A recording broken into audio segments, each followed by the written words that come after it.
Hi, இன்றைக்கி நம்ம டேஸ்ட்டான வெஜிடபிள் பிரியாணி தாங்க பார்க்க போயிடும். ஃபஸ்ட்டு ஒரு கனமான பாத்திரம் எடுத்துக்கலாம். அதில் எண்ணெயும் நெய்யும் சேர்த்துக்கலாம்.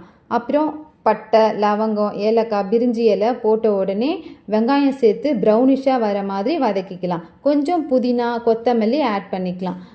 நெக்ஸ்ட்டு இஞ்சி பூண்டு பேஸ்ட்டு போட்டு அதோட பச்சை ஸ்மெல் போகிற வரைக்கும் வதக்கிக்கணும். இஞ்சியும் பூண்டும் ஈக்குவல் ரேஷியோவில் இருக்கணும்.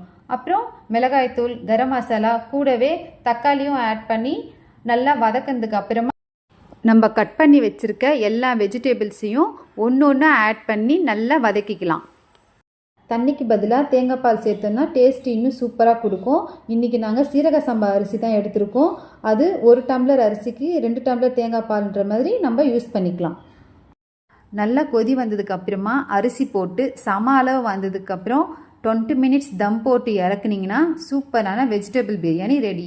ட்ரை பண்ணி பாருங்கள்.